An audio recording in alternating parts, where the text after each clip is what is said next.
மக்களே வணக்கம். இது உங்கள் சேனல் இக்ஷியாமர் vlog. இந்த vlogல அடுத்ததாக என்னென்னா ஒரு சின்ன தகவல் உங்களுக்கு கொடுக்குன்னு நினைக்கிறேன். அதாவது மக்களே, நீங்கள் வந்து தங்கள் குழந்தைகளை வந்து கேவியில் அட்மிஷன் பண்ணும்போது அந்த ஸ்கூலில் எத்தனை செக்ஷன் இருக்குது, ஒரு அப்ளிகேஷனில் வந்து 3 ஸ்கூலில் தேர்ந்தெடுக்கலாம்னு சொல்லியிருந்தேன்.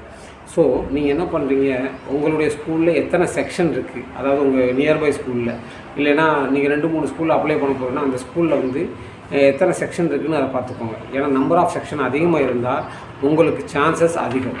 ஆர்டி கேட்டகரியில் சொல்லிட்டேன் ஆல்ரெடி. ஸோ அதுபடி சீட்டும் அதிகம். சரிங்களா? சில ஸ்கூலில் வந்து 2 செக்ஷன் தான் இருக்கும். ஸோ அந்த ஸ்கூலில் போய்ட்டு நீங்கள் அப்ளை பண்ணிங்கன்னா உங்களுக்கு எவ்வளோ சீட் கிடைக்குன்னு பார்த்துக்கோங்க. ஸோ அதனால் தெரிஞ்சுக்கோங்க மக்களே. இன்னொன்று வந்து எந்த ஸ்கூலில் பால்வாட்டிக்கு ஆரம்பிச்சிட்டாங்களோ அந்த ஸ்கூலில் போய்ட்டு நீங்கள் கிளாஸ் ஒன்றுக்காண்டி அப்ளிகேஷன் பண்ணாமல் எந்த ஸ்கூலில் பால்வாட்டிகை இல்லையோ, அதாவது கிளாஸ் 1ல் அப்ளை பண்ணுற பேரண்ட்ஸ் அவங்களுக்கு மட்டும் இந்த பாயிண்ட்டு என்னென்னா, பால்வாட்டிகை இல்லாத ஸ்கூலாக பார்த்து நீங்கள் அப்ளை பண்ணிங்கன்னா உங்களுக்கு மேற்கொண்டு சான்ஸ் கிடைக்கும். ஏன்னா பால்வாட்டிகா 3ல் யார் ப்ரொமோட் ஆகி போகிறாங்களோ அந்த குழந்தைய வந்து ஒரு செக்ஷனில் அப்படியே போட்டுருவாங்க. ஸோ மிச்சம் இருக்கிற செக்ஷனுக்கு தான் உங்களுக்கு அட்மிஷன் நடத்தப்படும். ஸோ அதனால் ஏதாவது ஸ்கூலில் வந்து பால்வாட்டிகா இல்லாத ஸ்கூலாக இருக்கும். சில ஸ்கூலில் வந்து போன ஆண்டு பால்வாட்டிகா அட்மிஷன் நடைபெறாத ஸ்கூலாக இருக்கும். அதாவது கிளாஸ் 1லேருந்து ஸ்டார்ட் ஆகிற மாதிரி இருக்கும் சில ஸ்கூலில்.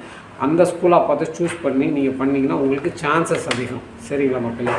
ஸோ அதாவது ஸ்கூலில் வந்து பார்த்துக்கோங்க, நீங்கள் நம்பர் ஆஃப் செக்ஷன்ஸ் எதில் அதிகமாக இருக்கோ அந்த ஸ்கூலில் நீங்கள் அப்ளை பண்ணிங்கன்னா உங்களுக்கு சான்சஸ் அதிகம். அதனால் உங்களுடைய ஸ்கூல், அதாவது உங்களுக்கு நியர்பையில் உள்ள எந்தெந்த ஸ்கூலில் அப்ளை பண்ண போகிறோம் அந்த ஸ்கூலில் எத்தனை செக்ஷன் இருக்குதுன்னு தெரிஞ்சு வச்சுக்கொள்ளுங்கள். உங்களுடைய நண்பர்கள் பக்கத்தில் உள்ளவங்ககிட்ட கேளுங்க, இல்லை ஸ்கூலில் படிக்கிற பேரண்ட்ஸு அவங்களுடைய குழந்தைகளின் பேரண்ட்ஸ்கிட்ட கேளுங்க, அந்த ஸ்கூலில் எத்தனை செக்ஷன் இருக்குது என்ன இருக்குது அப்படின்னு சொல்லி கேட்டு வச்சுக்கோங்க. ஏன்னா நாளை பின்ன உங்களுக்கு வந்து இது உதவியாக இருக்கும். இந்த மாதிரி சின்ன சின்ன ஸ்கில்லான விஷயத்தை கொஞ்சம் தெரிஞ்சு வச்சுக்கோங்க. 40 பிள்ளை அப்படியே ஒரு கிளாஸுக்கு போயிடும். அடுத்து அங்கே வந்து 3 செக்ஷனோ இல்லை 2 செக்ஷன் இருந்தாங்கன்னா ஒரு செக்ஷனுக்கு மட்டும்தான் அட்மிஷன் நடைபெறும்.